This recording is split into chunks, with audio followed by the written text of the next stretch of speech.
قبیلہ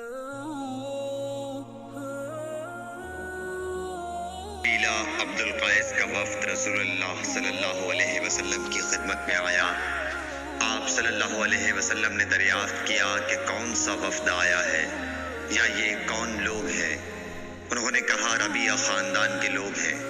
آپ صلی اللہ علیہ وسلم نے فرمایا کہ مبارک ہو قوم کو آنا یا مبارک ہو اس وفد کو جو کبھی نہ رسوا ہو نہ شرمندہ ہو۔ اس کے بعد انہوں نے عرض کیا کہ ہم ایک دور دراز کونے سے آپ کے پاس آئے ہیں اور ہمارے اور آپ کے درمیان کفار مضر کا قبیلہ پڑتا ہے۔ اس کے خوف کی وجہ سے ہم حرمت والے مہینوں کے علاوہ اور ایام میں نہیں آ سکتے، اس لیے ہمیں کوئی ایسی قطعی بات بتلا دیجیے کہ جس کی ہم اپنے پیچھے رہ جانے والے لوگوں کو خبر دے دیں اور اس کی وجہ سے ہم جنت میں داخل ہو سکیں۔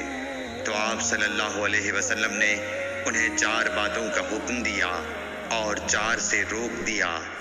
اول انہیں حکم دیا کہ ایک اللہ پر ایمان لائیں، پھر فرمایا کہ کیا تم جانتے ہو کہ ایک اللہ پر ایمان لانے کا کیا مطلب ہے؟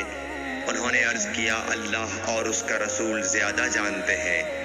آپ صلی اللہ علیہ وسلم نے فرمایا ایک اللہ پر ایمان لانے کا مطلب یہ ہے کہ اس بات کا اقرار کرنا کہ اللہ کے سوا کوئی معبود نہیں، اور یہ کہ محمد صلی اللہ علیہ وسلم اللہ کے سچے رسول ہیں، اور نماز قائم کرنا، زکوٰۃ ادا کرنا اور ماہ رمضان کے روزے رکھنا، اور یہ کہ تم مال غنیمت سے 5واں حصہ ادا کرو، اور 4 چیزوں سے منع فرمایا، دبا، حنتم، مزفت کے استعمال سے، اور چوتھی چیز کے بارے میں شعبہ کہتے ہیں کہ ابو حمزہ بسا اوقات نقیر کہتے تھے اور بسا اوقات مقیر۔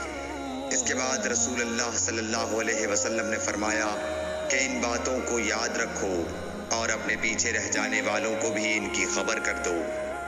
صحیح بخاری حدیث نمبر 87۔